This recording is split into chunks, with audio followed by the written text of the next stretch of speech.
Dale Earnhardt grew up in the town of Kannapolis, North Carolina. Bad trouble, bad trouble.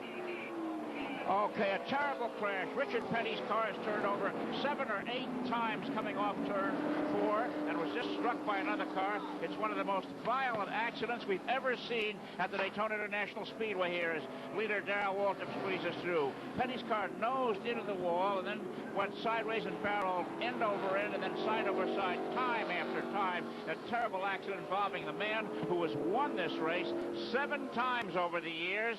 Alan Kulwicki in car number 7 was involved. His car is limping towards the pits, and there is the damaged number 43 STP Pontiac of Richard Petty out there on the track. It was really happened at one of the highest speed sections on the track, and we trust that Petty is okay in the car. Phil Barkdahl was involved in number 73.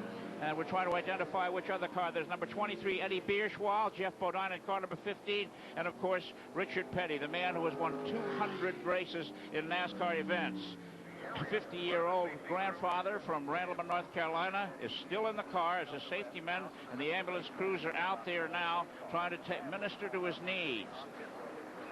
It was one of the worst accidents we've seen here in quite a while, Chris. As you can see, the damage to the back of the car. Now the safety people are there as the other cars weave their way through. This is Trevor Boyes in car number 20. Eddie Bierschwal. Eddie Bierschwal in car number 23. He hit the wall very hard with the back of his car. And it looks as though Bierschwal is okay. They don't seem to be concerned themselves too, but parts of Petty's Pontiac are all over the racetrack. It's going to take a long, long time to clean up this damage as they're running the cars through the pits now. Because of the debris, right, debris of all on the debris. racetrack. So the racetrack has moved down to pit road now from the track itself due to the debris that has come off of Petty's car as it crashed over and over and over after hitting the outside wall at high speed. Most of the drivers are, as they're coming down pit road, making pit stops as they normally do on caution flags. 107 laps complete.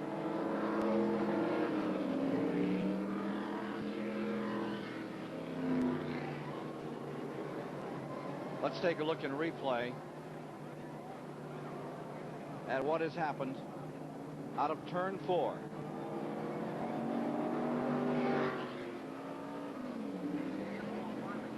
Richard Petty was running in a pack of cars, and the back end starts to go around, and it looks like he might have been tagged by the car number 73 of Phil Barkdahl, and you can see Petty's car just cramming and turning over up against the wall, and other cars coming in. There's Barkdahl hitting him as he came by, and the Eddie Bierschwal car hitting one of the tires that came off the car. From another angle. That looks like the crash at Darlington years ago, Ned.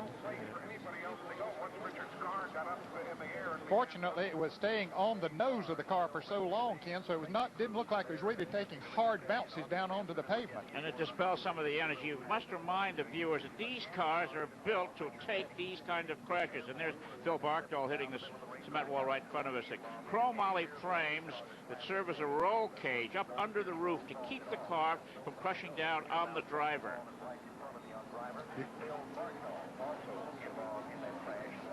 Let's take a look from Ricky Rudd's vantage point.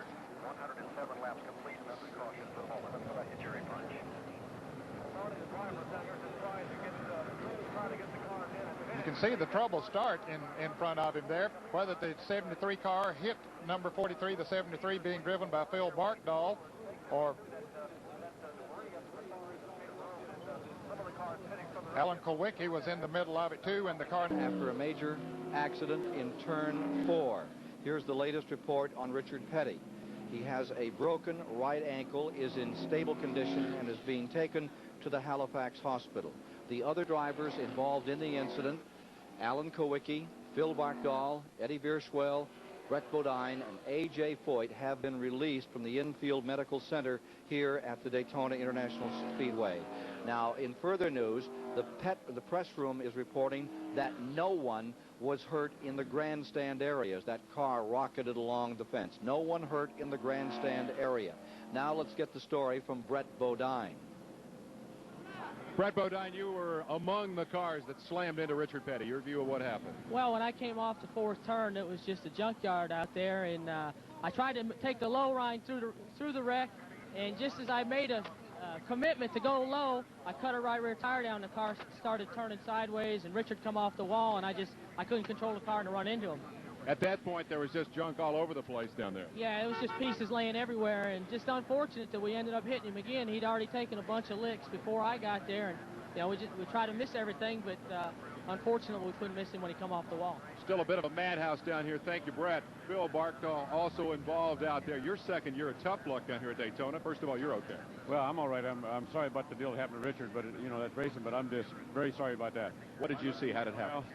Well, I don't know if I got tagged. I know Richard started turning, and I tagged him in the back, and it started a situation where he got in the wall, or got upside down and got in the wall. But we were all bunched up there together, and I don't know if something happened to his car, but when he slowed or turned or something anyway, I hit him. I know I touched him in the back and started to.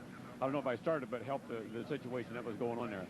I looked at Mary, and he's upside down, and I was worried about him more than I was worried about myself. You two were right together on Thursday when he got loose too. Is there something about the air on the back of his car? Did you notice any handling problem with it? I don't think that's the deal. I just think it's a deal that we're all in that corner together, and if his car got loose, he'll probably have to tell you about that more than I can. I'm just sorry that it happened, and I was involved in it, and the other drivers too that were running good. We was running good, and I know Richard was running good, and it's just one of those bad deals in racing. I hope nobody got hurt in the stands. I know some stuff went up in there, but we're worried about that also. Word from there is that all the fans are okay, and we're going to go down pit road now to Mike Joy. Dave, we're back at the garage area with Eddie Bierschwale's car. Buddy Parrott is the man with the hammer. He's the crew chief. As soon as he heard his driver was okay, he said from 500 feet away, this thing's not that bad. We can fix it and get back in the race. The damage is largely cosmetic. Let's take a look inside and see what protects these drivers from serious injury. In addition to the roll cage and the padding, new to NASCAR racing in the last couple of years is this metal seat. It's padded and vinyl covered, but even where it wraps around, this seat is designed to bend in case of an injury, an impact. And if that seat gives, the driver's bone structure doesn't have to. Eddie walked away from this crash, and he'll be back here to drive this car again if they can get it repaired. They are back up.